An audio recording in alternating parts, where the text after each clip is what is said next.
taga-Tanay rin ang complainant. Yes, Your Honor. Kasi, Ang sinasabi ko Di lang, ba? Anim sa Manila na wala at the same time, simula, apat doon sa Santa Cruz, Laguna, yung January 13, puro taga-Tanay yun. bakit po, kaparo eto na, nasa Manila na nga tayo. Bakit? Iisa lang ang nakakita, iisa lang ang nakarinig sa dami ng tao. Sino pa ba yung isa? Dalawa yata yung testigo nilang yan eh. At hindi rin natin tanungin kung pareho sila ng sinasabi. Sino yung isa? May section na isa.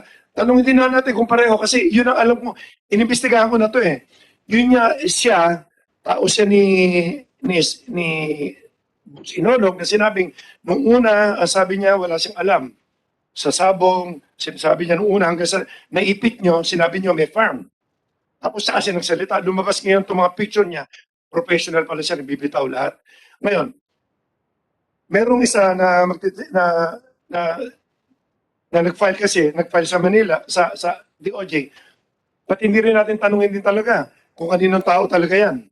Na pwede niyong patawag ngayon, gusto ko lang marinig din eh. Sila, kung ano ba, sila, ano? Jojo? Edison section, please lang po, para Sige, para basta kung kaninong tao. lahat ng kagustuhan mo, lahat ng request mo para sabihin mo talaga na hindi ako bias dito sa hearing nito, pagbigyan kita. Marami po salamat Tanungin po. ko yan lahat. Para maliwanagan po. Oo, Yes, tanungin Your ko yan lahat. Po, pwede Huwag rin ka natin mag-alala. patawag. Kasi bakit, Neutral ako dito. Tatanungin ko yan. bakit, Your Honor, bakit lagi puro tiga-Tanay ang nakakarinig at nakakakita? Eh, ang daming tao, maski tanungin nyo, 400 ng tao sa loob ng arena. Kasi, Yung iba siya lang rin ang matapang na magsabi dahil worried siya dahil mga kasamahan niya sa Tanay yung pinagdadala sa basement na pinasakyan ng sasakyan, yung iba takot magsabi, pwede rin ganon. Pero sige lang, we will consider your Your Honor, yan po ang conclusion po nyo. Conclusion po natin. Your Honor, pasensya. hindi ang conclusion, kundi observation ko yan na matapang siya nagsabi. Eh, alangan naman, hindi natin entertainin ito. This is a breakthrough Yes. sa missing persons. Kasi napacheck ko po ito, pwede po ba natin mapatawag yung isa, yung Section, sige, Hindi natin kung pareho nga sila eh. Kumsik. Ready mo mamaya si Kumsi section. Sige, pagbigyan kita, huwag ka magkalala. Continue. Tapos na ako, konting wala na eh. Tapos na ako. So, yan ang question ko. Bakit?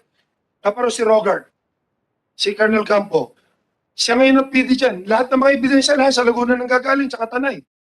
Paano nangyayari yan? Siya rin na nagpupumilit na isabit yung mga pulis. Alam ko, hindi na siya naawa doon sa mga tao na wala namang kinalaman. Gusto niya matanggal-tanggal yung mga tao. Kawawa eh. Kasi ako, ano rin ako sa pulis eh. Mahal ko rin yung mga yan eh. Kawawa naman yung mga tao. Andito ba si Rogart? Rogart Campo? Andiyan si Robert eh. Andyan? Bakit hindi niya itanong yung mga tiga-biyayar? Upuin natin. Hindi po ba? Ba't hindi niya itanong kay Robert yung mga biyayar na nababalitaan ko sa kanya? So, in short ha, Mr. Atungan, para klaro sa committee na ito at sa mga tao na nanonood ngayon sa ating hearing,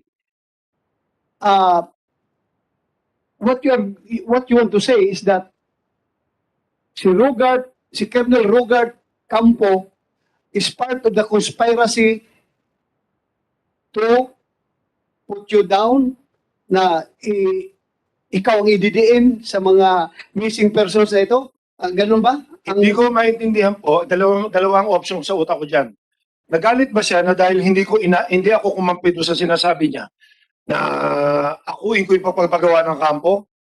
Or kasama siya talaga rito? Bakit siya nagpupursige? Nung PD na siya. Pinuntahan niya ako ng January 14 yata yun eh. Gusto niya aminin ko, gusto niya mag-cut pa ako ng ribbon doon na tungkol doon sa kampo na yan.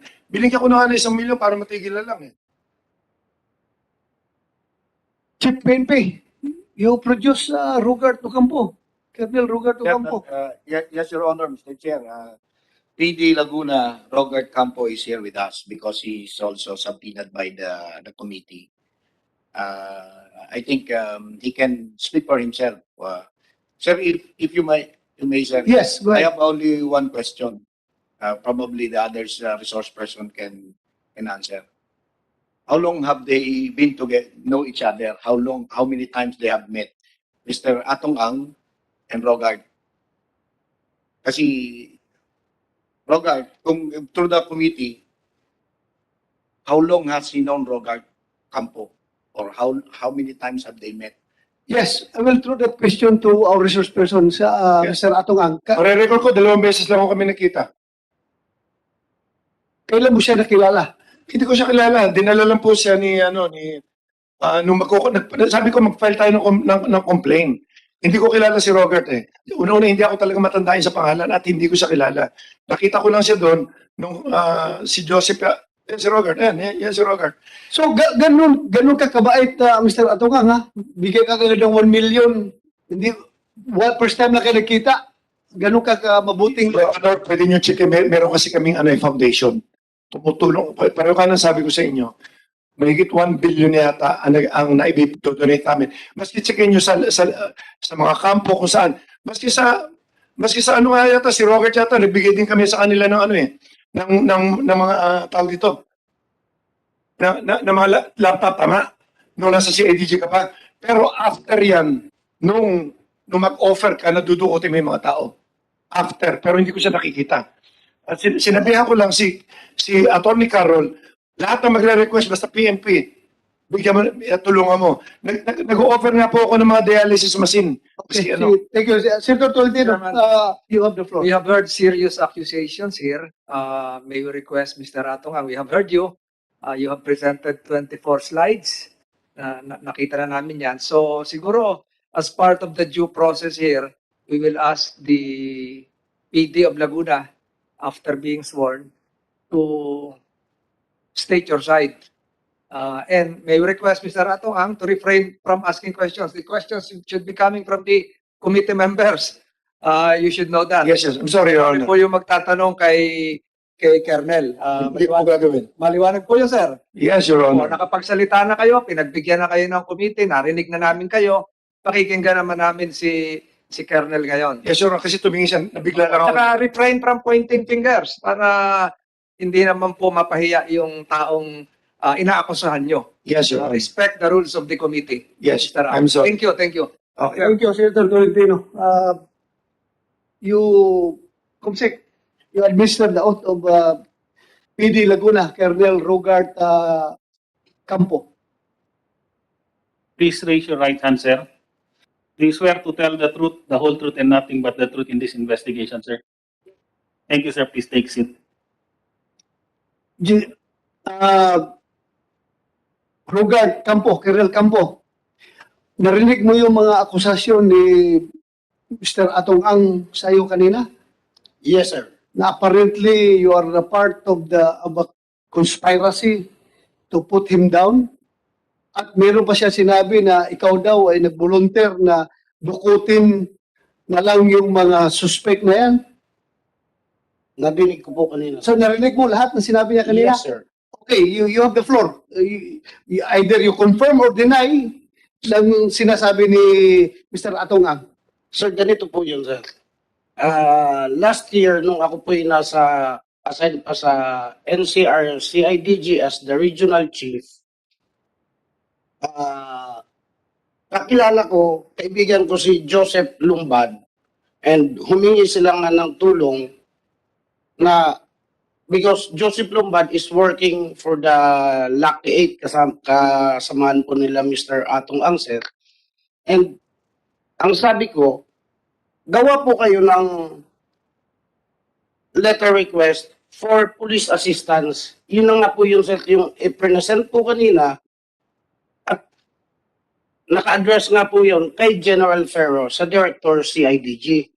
And yun yung, kung naalala niyo po noon, sir, nung first Senate hearing, nasabi yun ni Attorney Santos na may request sila for assistance na kasama NBI at CIDG na ina-allege nung isa sa mga witness na malakas na daw si Mr. Atong Ang sa NBI, sa CIDG. Pero sa amin, sir, for purposes na kailangan po naman talaga namin, kayo po sir, lahat naman tayo bilang pulis. For police assistance, intervention, kailangan may basis. Kaya gumawa po ng sulat si Attorney Santos from the Lucky 8 Corporation, address to Director CIDG, ako po ang nag-receive. And nag-usap-usap na po kami, kasama na po noon yung NBI. That's the first time na doon nga po, nagpunta kami minsan sa office na ni Mr. Atong Ang sa Mandaluyong, sir. At saka, sandali it was recorded during the last hearing na si outgoing CIDG Director, General Ferro, was blinded by that operation. Hindi niya alam. Hanggang sayo lang ang coordination, hindi niya alam. Di ba? Naggulat pa nga siya. Meron pala kayong operation na ganun ginagawa. Hindi niyo pinapaalam yung director ninyo. Sinabi ko po yun sa kanya kasi kung makikita niyo po, sir, yung letter request for police assistance addressed to Director CIDG, ako nasabi naman ni General Ferro po noon, sir. O, ikaw na no, yung bahala. Sa NCR, CIDG na, kayo na humawak. Kaya ako na po ang nag-receive, sir. And after the police operation, may Klaruhin natin ha. Nag-delay si General Pero na hindi niya alam yon. Tapos ngayon, nagsasabi ka na siya nagsabi sa'yo na ikaw ang bahala. Yes, sir.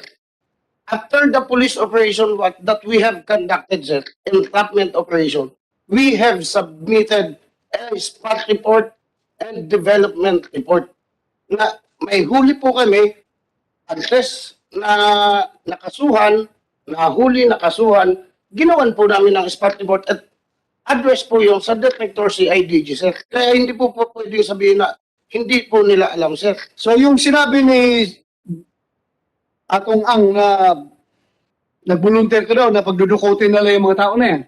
Yes, sir. Ganito po yan, sir. Sir, Ganito po, sir, ang kwento dyan, sir. deklaro mo muna. Yes, sir. Totoo yan, sinabi mo during a meeting. Sir, hindi ko na po matandaan kung nasabi ko, pero kung may nabitawan mo akong salita, pero pabito man siguro, sir, hindi ko na matatandaan, sir. Pero nagkakaroon po kami ng case conference meeting together with the anti-cyber crime. With the NBI po, sir. Sandali, makinig ka.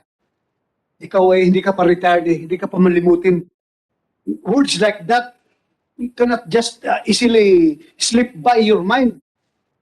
Yung sinabi mo na nag-volunteer ka sa kanya na pagdudukutin lang natin yan, sir. True or false? No, sir. Ha? No. Yes, sir. So nagsinungaling si Atong Ang. Hindi ko na po matatandaan, sir. Ay, huwag kang selective, ha? Selective. Permission to make statement, Ha? sir. Nag-out ka, ha? Yes, sir. Police kernel ka. Yes, sir. Dapat responsible ka sa lahat ng pinagsasabi Opo, mo. sir. So, Permission to make statement, sir. false. Nagsinungaling si Mr. Atong Ang. Ako, sir, sige, di ko naman na matatandaan lahat, sir, kasi after our case conference, sir, pinag-usapan nga po namin, Sige, continue. pinag-usapan po namin noon, sir, together with the anti-cybercrime, with the NBI, nag-sharing nga po kami, kasi nag-sharing kami, ito ang target. Within NCR, Metro Manila, sir, sa amin, ng NCR CIDG napunta yung mga target na involved sa cloning. At kasama ko noon, yung anti-cybercrime.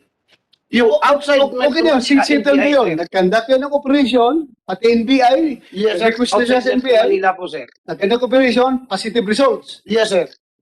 Legal lahat yun. Yes, Walang sir. problema, di ba? Wala Opo, tayong problema doon, legal lahat yun. Ito na namang sinabi niya kanina na binigyan kanya ng 1 million. Yes, sir. Yun, tinanggap mo. Sir, may letter request po kami kasi even totoo po yung sinasabi ni Mr. Atong Ang, sir, na even nung ako'y nasa CIDG, talagang kulang ang gamit din ng kapulisan. Alam mo Okay, po yan, sige. sir. Tinanggap mo. Nag-donate siya ng computer, sir, 10 laptop. Okay. Tinanggap po namin nung nasa Laguna ako, sir. Gaano kayo ka-close ni Mr. Atong Ang? Hindi kami ganun ka-close po, sir.